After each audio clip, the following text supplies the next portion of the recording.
Welcome back, everybody, to another bonus episode of the Dead Film Critics Society podcast. Today, me and Aidan are going to talk about our top 10s, not of 2020, but of 2019. The reason being, there's still a lot of stuff from 2020 we both want to see, but I thought to myself, I've seen a lot of films from 2019. I think it's my most watched year now, so I wanted to talk about some of the great films from that year, and Aidan agreed. Thought it was a decent idea. So that's why we're here. My top 10 is not really a top 10. I do have a bunch of honorable mentions. Aidan has a few as well. I'm going to let Aidan go over his honorable mentions quickly first. Aidan. Alright, so I wanted to quickly talk about the documentary film Collective. We already did a separate video on that, so I'm not going to spend too much time on it, but I gotta say it was a very solid documentary film, like definitely some hard subject matter in there, but it was one of the better ones I've seen.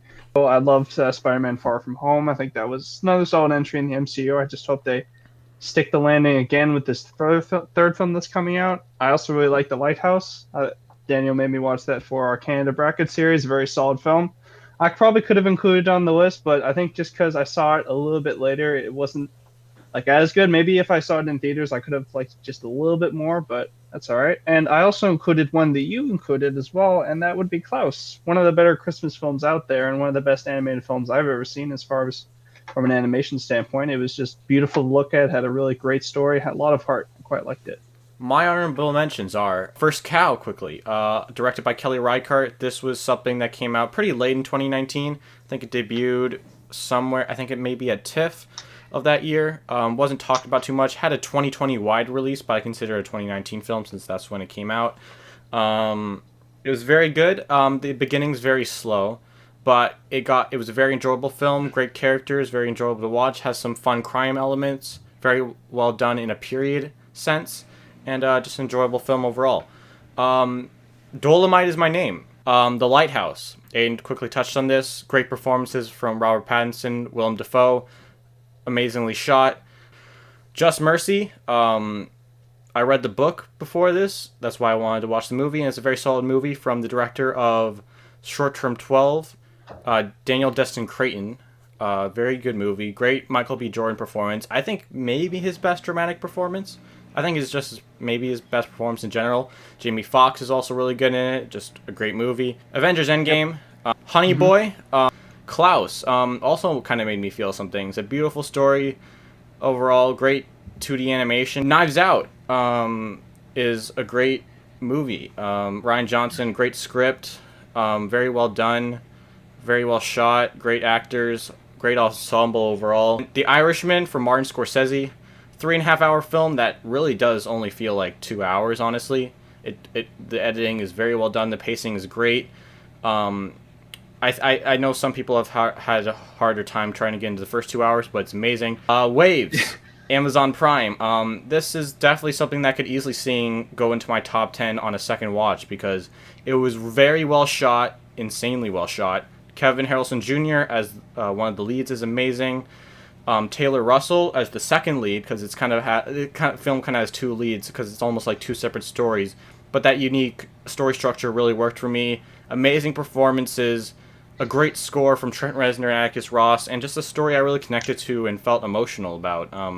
Definitely a tense movie at times, but also a slow one, and I think it balances it pretty well. Yeah, I'll start with my number 10. I picked Ford v Ferrari. Now, I know you're not the biggest fan of this film. I mean, from like we talked a little about this before, like we did this episode, but I mean, I thought it was a pretty solid film. I have been kind of a big fan of cars, like most of my life. I mean, like, I watched all the Cars movies. Like, I had a bunch of toy cars. Like, I liked to learn about cars when I was younger. So it was nice to kind of revisit that. And it was kind of a movie just like sit down and watch with your dad, on Father's Day. Yeah, it's definitely that type of movie. But it has some good performances at its core. I think the race sequences are also very thrilling. And I like the story. It was interesting to see how they created this incredible vehicle to compete with, like, a car company that had, dominated the Le Mans racing scene for a very long time. And it was a good story, good for Americans as well because they beat the Europeans. But, I mean, yeah, it was a good film. I quite enjoyed it. My number 10 is Booksmart. Ooh, yeah. A great comedy, great leads. Caitlin Dever and Feeney Felstein are great in it. This is from Olivia Wilde. This is her directorial debut, and for a debut, it's extremely well done. The script is sharp. It's kind of like Superbad, but I think it does a lot of things better than Superbad. The performances are better. I think a lot of the jokes are better. It goes for a more emotional thing, which some people complain about. I personally enjoy the emotional parts. I think it really got to me. And yeah, just a film I would definitely want to see again. I really enjoyed it. There's some unrealistic aspects, like everyone at the school gets into like all these Ivy League universities. But other than that, it's just a very enjoyable movie. And it does a good job at showing like the kind of the reality of high school and some of the aspects of that. I think it does a pretty good job at that. So definitely enjoyable film, one I'm looking forward to watching again. Right, well, on to my number 9, Rocket Man. I think this one's pretty solid. I mean, like, it's about the story of Elton John. Like, the music is absolutely phenomenal, and I think it was really good that they had Elton John have a big part in the production of this film. It really allows them to, I don't know, get a really deeper, closer look into his life. I think for the most part, he was relatively impartial as one could be when wanting to portray themselves, because he doesn't really hold back in all the not so great aspects of his life and the more dark aspects of his life. And I think that's what elevates the story over something like, what was that called? Bohemian Rhapsody, which kind of played it a bit safe in some areas, which was a shame. I did like that movie as well, but not as much as Rocket Man. I think it really benefits from Dexter Fletcher, who actually did a lot of the research from Bohemian Rhapsody and actually turned it into a film that most people could sit through. Like, he got to direct a full film here, and I think it really shows off his talents. He did a really good job with it. So, yeah. Jojo Rabbit is my number 9. Great film, great comedy, great satire, very emotional. Taika Waititi, the director I really enjoy. His writing is very strong. I definitely think he deserved his win for Best Adapted Screenplay, even though it wouldn't be my first pick personally. But everything about this movie, the technical aspects are very well done. The performance is hilarious. Taika in particular is very good as Hitler. Roman Griffin Davis gives a great performance, a great child performance, if you want to call it that, specifically because he is a child. And it's one of the best I've ever seen. Personally, I think it definitely wouldn't have been unprecedented for him to get a Best Actor nomination. Scarlett Johansson, even though most people complain about her getting nominated, is still very good in this movie and kind of anchors the film in a lot of ways. And Thomasin McKenzie, who I also really enjoy, is in this movie. She's very good, very much holds in together, has a lot of great energy to her scenes. And Taika Waititi is kind of starting to master this idea of kind of having a silly comedy in his the first half or so of his movies, and then slowly making it more serious, because I think he's kind of realized when you can make people laugh and happy, and then when you break that with a sad moment, the sad moment's really more emphasized by all the joy you experienced earlier, because it's a much larger drop in emotions, and I think that works very well in this movie. And it's a great hate satire. It does a good job at portraying the Hitlers as Hitler and the Nazis as monsters, but also shows but also finds the comedy and the absurdity in their ideas, and tries to it's a lot easier to not be afraid of something when you can turn it into a joke, and I think Taika does a brilliant job at that. My number 8, this might be a little bit of a controversial one. I don't know if you saw this one, but I did. I gotta go with John Wick Chapter 3, and I'll tell you exactly why. Now, I didn't want to put too many action films on here, because I didn't want to seem like I was just I don't know, how do I even put this? Action boy? Action Yeah, boy? I do like a good action movie, but I like well done action, and this movie has a lot of that, man. Oh my god, the stunts they execute, it's not how in so many action films where you have a million cuts for every single punch. I hate that. You have no idea how much that annoys me. It works in some films like the Bourne trilogy, but I think that's the only example where it actually is used effectively. But in this film, everything is shot with wide angles. You get to see a lot of the stunts actually happening before your eyes, and I appreciate that. This film is directed by 2 former stuntmen, and I think they really put a lot of heart and passion into their film, and it really shows the creative I guess the creative intentions that they were trying to put forward. They really wanted to make something special, and they just kept upping the ante as the film progresses, and I really like that a lot. Yeah. Honestly. My number 8 is Midsummer, directed and written by Ari Aster, starring Florence Pugh, who is great in this movie. Yeah. Extremely strong performance. I think it definitely wouldn't be unprecedented to see her get a Best Actress nomination. Of course, the Academy doesn't love horror movies, but it's a really twisted movie that at first doesn't seem too twisted. You kind of view them more as just like a different culture thing. There's nothing too ethically wrong with it in particular. But then as the Yeah. movie starts to go, you start to notice all these things in the background and all the different changes until you realize that, yeah, this is truly, like, it slowly gets you to realize, yeah, this is kind of fucked up. But also, Danny's character kind of gets more used to it and kind of more accepts it. And then I think the film's ending is really good. And the visual aspects of this movie are insane. Like, the stuff they shot it digitally, which apparently worked a lot better because of how much natural light they were using, and Yeah. it looks amazing. Extremely well shot film. Maybe I could see an argument I could make for this being the best shot film on my list, but a great film. Definitely check it out. I'm not the biggest fan of horror personally, but this is the kind of stuff that makes me want to love horror. Anyways, as far as my number 7, this is one that honestly, the first time I watched it, like I was just left feeling just odd, I guess. But then I liked it more on a second viewing, and this is Joker. I mean, Joaquin Phoenix probably has one of the best performances I've ever seen in that film, and I think it just tries to. I like that it doesn't lean too heavily on the comic book aspect of its basis, and I like that. It is inspired heavily by a lot of like Scorsese films. Some would even say that it heavily copies a lot of those films, but I think it uses those influences to its advantage. I like the whole 70s, like late 70s, early 80s aesthetic they were going for. Obviously, all the performances are great. I love the music. My God, the music in this film is fantastic. It really creates a haunting atmosphere for our main character, of Arthur Fleck. It's exactly what he needed. I also love the cinematography in the film. There's just so many gorgeous shots. It's like hard not to be entertained while watching this film, and that's why it's my number 7. Definitely a good film. Yeah. My number 7 is The Farewell, directed and written by Lulu Wang. Just a really great screenplay, I'd say. First of all, the dialogue in the scenes are excellent, very heartfelt. Even like there's some great context, some good comedy in it.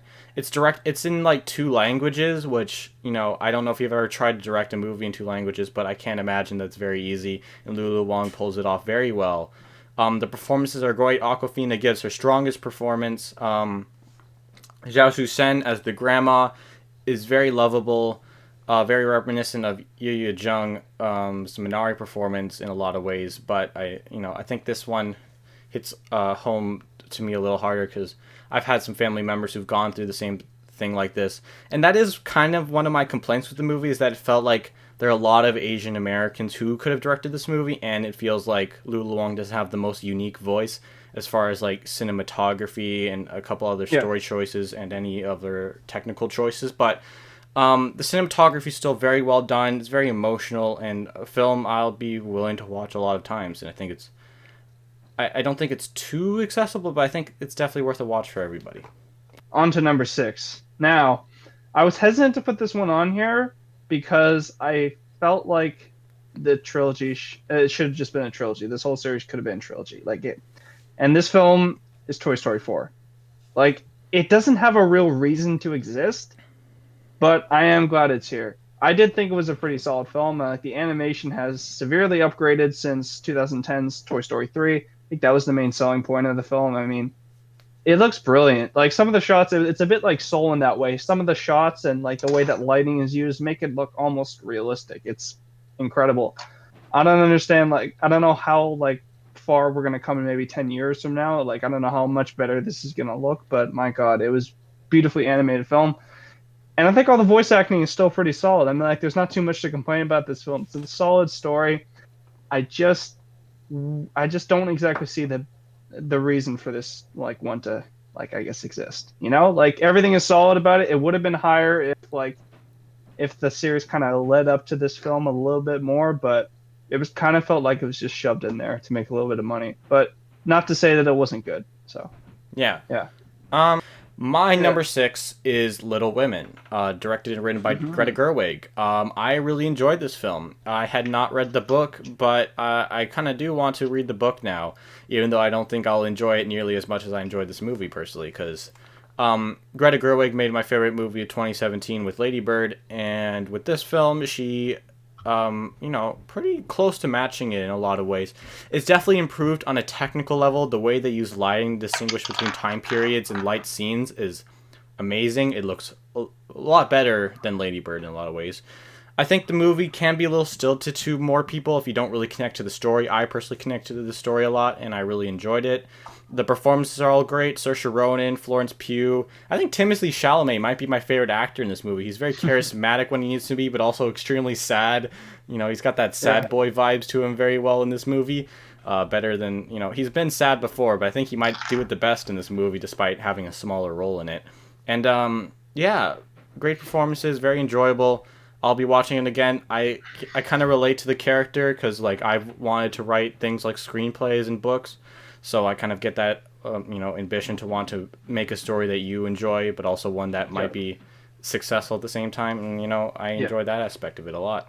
Number five. Here we go. All right. So this is a film I think was definitely made better by the theater experience. I didn't like it as much rewatching it at home, but I still loved it. And this is Knives Out. I think it's obviously it's a who done it, right? So Hmm. it's sort of predictable, but it does diverge in a lot of areas, which I do like. I like all the characters in the film. I think especially Daniel Craig in the film, he's brilliant. He's like probably the funniest character in there.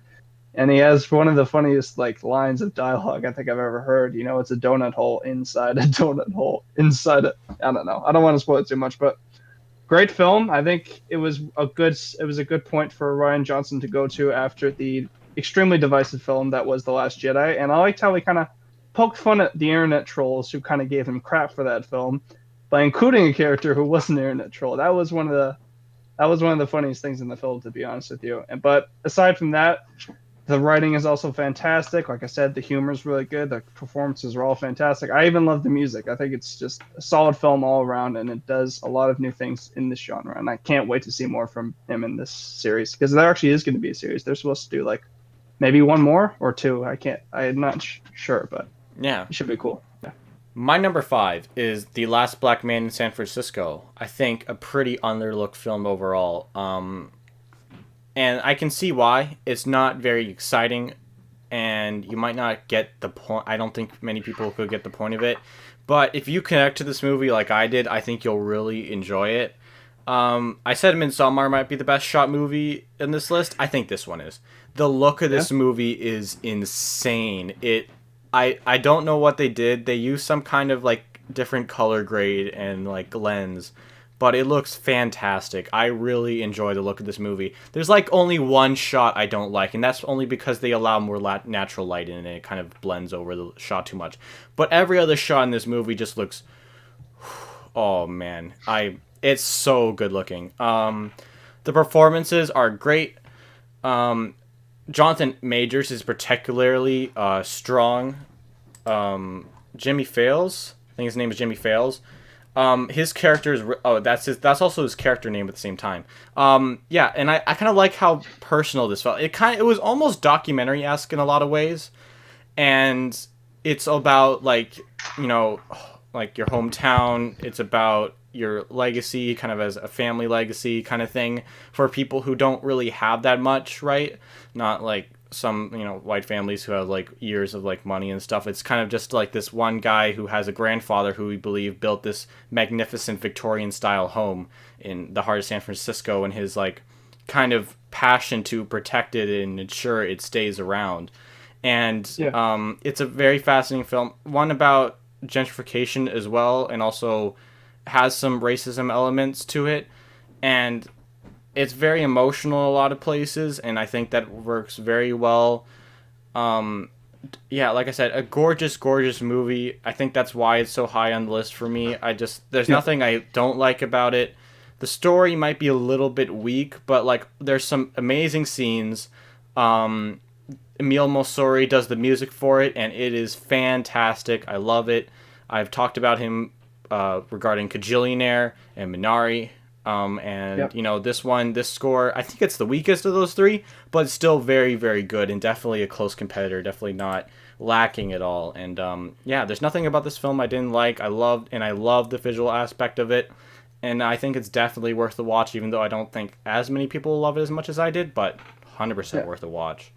Unlike you, for my number four choice, I went all in and I put Avengers Inc. as my number four of 2019. Let's be honest, I have a lot of the same reasons as you. It was an amazing theater experience and something I will honestly never forget. I think I saw this film like 3 times in theaters. It was brilliant. And then I got it on Blu-ray right before Disney Plus came out, which is kind of annoying, but whatever. At least I got all the bonus features. But Yeah, I think that is probably one of the most satisfying wrap-ups of an overarching story to any major nerd franchise that there is out there. Honestly, I can't think of any other better ones. I mean, aside from, I think Harry Potter and the Deathly Hallows is another really good one, but I think this packs in so much I mean, Return of the King satisfaction. is also really good. I'll say that. Yeah, but I mean, like, kind of more like bigger franchise. That was a really Sure. good finale, but at the same time, I mean, it's hard to sustain quality over this amount of films that they've done. I mean, I think it's just impressive that they were able to come up with such an amazing conclusion and follow up a film that I thought that many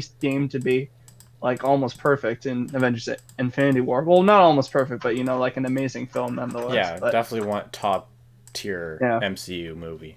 And I agree. yeah, I think and I it might really, that yeah. I'll quickly say Infinity War might be my favorite. Yeah, no, it is a lot of people's favorite, but I think just in terms of like everything that this like last movie was able to accomplish, it really did a good job at like kind of wrapping up the main story arc for all 6 original Avengers, and I appreciated that. Because of the blip, as they call it in the film, or the snap, more people will know it. Like there wasn't a lot of new Avengers around for like the film to focus on. Like they had a few diverging storylines with Paul Rudd as Ant-Man, but for the most part, they focused on that original cast, and I really did appreciate that. It was just a beautiful way to wrap up that story, and I don't know if any other big film franchise can come up with a conclusion as satisfying as that. I mean, I like to see them try, but I don't think anything can come off that, to be honest. My number 4 is Marriage Story. Uh, Also, I will say, written directed by Noah Baumbach. Very, very good movie. The dialogue is amazing, very emotional, very divisive. It really fights as the character, like the two characters. It's about divorce. It's sort of ironic considering the name of the movie, but of course that's the point. And it kind of gets like there's a battle between them over things like including like child custody and a few other elements of marriage that come with that. But it also kind of fights with you of who you like more. It gives you reasons kind of not to like the other one, the to like Adam Driver's character, one to like Scarlett Johansson's character. And it kind of wrestles with that the whole movie as you see these characters kind of wrestle with each other, and it's very riveting, very emotional. It can make you sad, it can make you happy. It's very well shot, has a unique look I don't see in a lot of other movies, and I think it does a great job. Adam Driver and Scarlett Johansson are amazing. I think their best performances, and I think I would have loved to see Scarlett Johansson win the Oscar for this. I think that definitely would have been deserved. Adam Driver, I could maybe see on a different day being better than Joaquin Phoenix, but definitely still a very deserved nomination, and if he won, definitely yeah. would have been very deserved. Yeah, I don't love Noah Baumbach's other scripts, specifically Squid and the Whale, which is also about a divorce. I think that's much weaker than this film, but it shows like he can really do something great, and he's a very talented person. I've seen his other movies since seeing this, and some of them they've ranged in quality for me, but this is definitely, I think, still maybe his best for sure, and definitely something I look forward to watching. And it was one of the first films of last year that really got me into seeing a lot of the other films that I've seen on this list.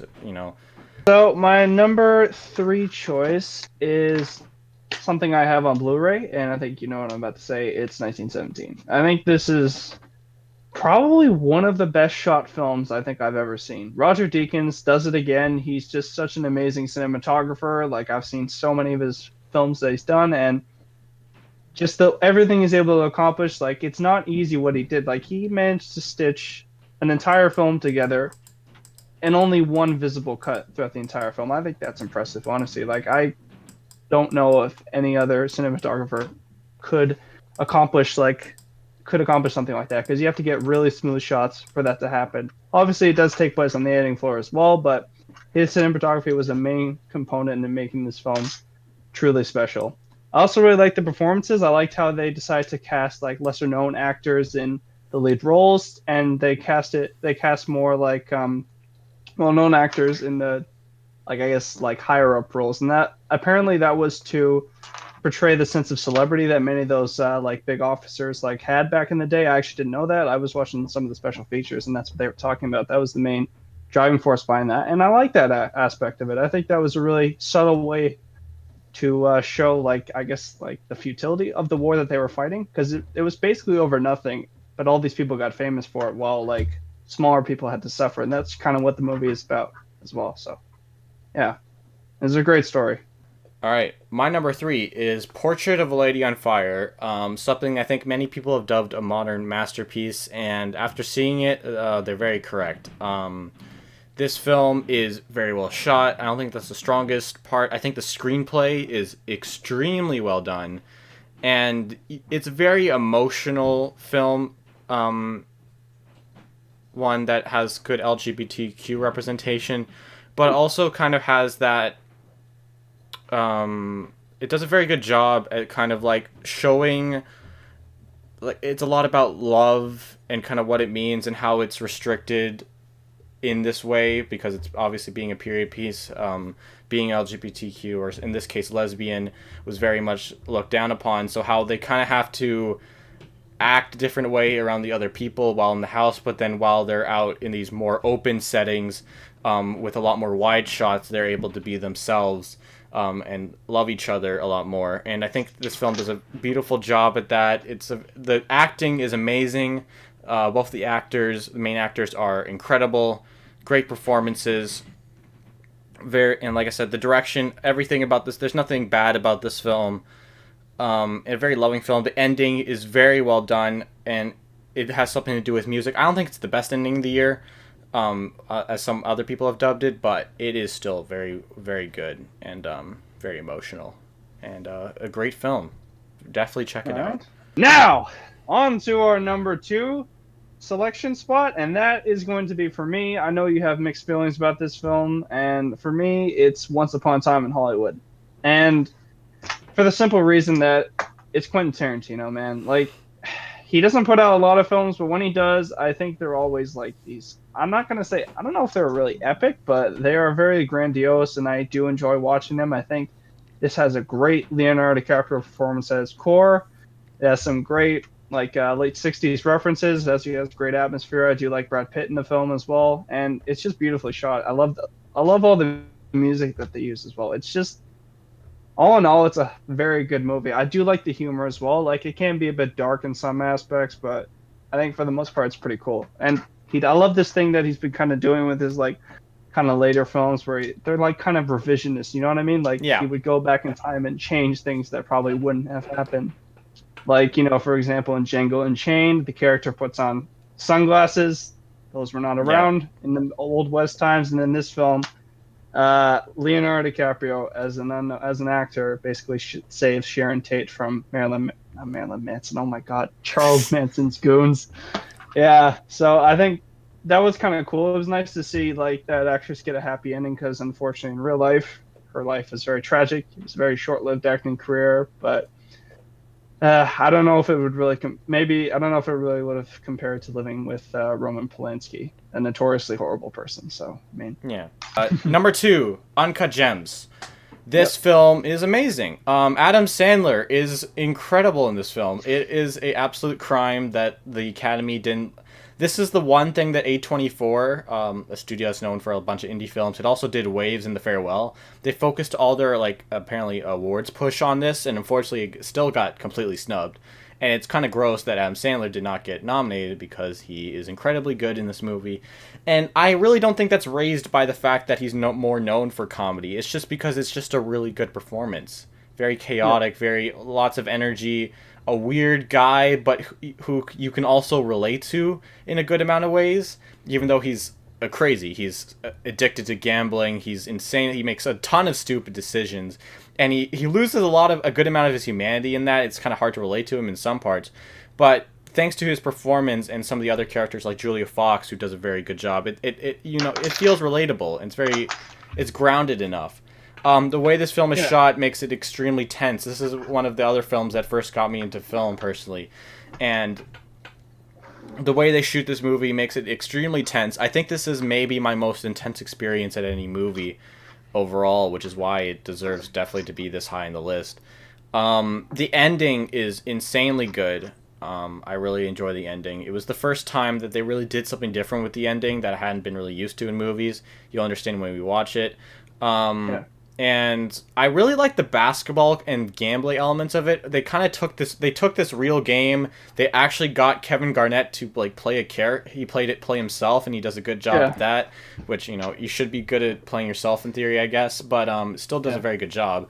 And the way they implement this game and the gambling and all of his like stakes to try to like pay off this person, but also in like this gem and all this stuff and like this obsession, it all works very well. I enjoy the basketball elements of it a lot. Lake Keith Stanfield's also in this movie. I am a Lake Keith Stanfield person. I really enjoy his performance in this movie. I think this is maybe his strongest performance. A lot of energy. This movie says the F word a lot, but I think it really works for this environment very well, and it's just a tense, really good movie. Definitely check it out if you haven't. All right, well, since we both have the same number one, let's just combine for this one to save us both some time. And of course, it's Parasite. I don't think there was no differing on that one. I think we both love this movie. I think from top to bottom, it's pretty much, I think it's almost perfect in my opinion. Almost perfect. I can't think of anything really wrong with it. There are a few things I didn't really get, but at the same time, it really blew me away. I didn't know what to expect coming into this movie. Like my dad said one day, "Hey, like, do you want to watch Parasite with, me and Larson?" I was like, "Yeah, sure, I'll give it a go." But I heard a lot of good things about it from before that, and when I watched it, I understood all the praise that it was getting, and I immediately thought it was gonna win Best Picture, and of course, that's what happened in the end. But it was honestly a fantastic film. All the main actors do such a great job. Bong Joon-ho. This direction is impeccable in this film. The soundtrack is good. The cinematography is good. I mean, it just does a lot of great creative things, and it has so many twists and turns. I love this movie. I wish I could like stream it easily, but I might have to get it on Blu-ray one day. I think that's definitely one I would want in my library. Yeah, for sure. I have this on Blu-ray. Definitely had to be one I need to get. Bastard. Oh man. Yeah. Yeah, just so good. It's so accessible, which I think is... I don't want to call that a feat, because I don't think a film needs to be accessible to be good, obviously, but this film does a really good job of just being accessible to a Western audience, which is why it won Best Picture, and obviously definitely deserved that. I could easily, see this not being my favorite film one day, but I can't deny it is extremely good. There is one moment I found on my rewatch that I'm not sure what the part where they're running when the family comes home and they're running away from the house, where I'm not sure what happens with Song Kang-ho's characters in his shoes. I'm not it's a little confusing. I don't know if he because I don't see shoes in when they're in the house, but then all of a sudden he has shoes later. I need to rewatch that part to see if I'm correct in saying that's a continuity flaw. But other than that, that is a pretty close to a nitpick as I can do for this film, frankly, because everything else about this film is incredibly good. The twists and turns are really good. I think some people don't like the ending. I personally think it's really good. My mom liked it. That's not something, she wouldn't normally like a filming ending like that, but she thought it worked really well. The statements about class work very well, and I don't think it's supposed to be primarily about class.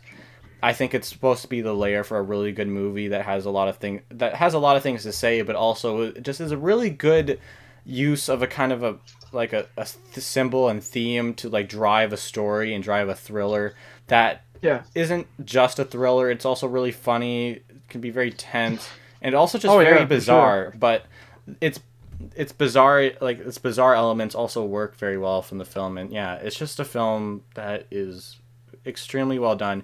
I love the soundtrack. I think it's a very underrated part of the movie, personally. I think a lot of people are kind of sleeping on how good that music is. I think it's pretty disgusting. It didn't get a best score nomination, because I think it might be my favorite. I probably would pick it as if I had to give out the Oscar. That would be my pick personally, I think, because it's so well done. And I was listening to the soundtrack of this movie so many times after I watched it the first time because it's so good. I want to highlight that. That's the list. This has been the Dead Film Critics Society Top 10 of 2019. Me and Aidan both agree that we don't agree on too much as far as our top 10s go, but we do agree that Parasite is indeed the best film of the year. And if you haven't checked it out, what are you doing? Go check it out. Find a way to watch it. If you've already watched it and love it as much as you do, get it on Blu-ray like Aidan hasn't. And, you know, make sure to go check out all these films. I think except maybe Rise of Skywalker and The Lion King, I think we recommend pretty much every other film that we mentioned. If you haven't watched it, figure out a way to watch it. Thank you so much for watching, and we'll see you guys in the next video. See you guys. Bye-bye. Bye.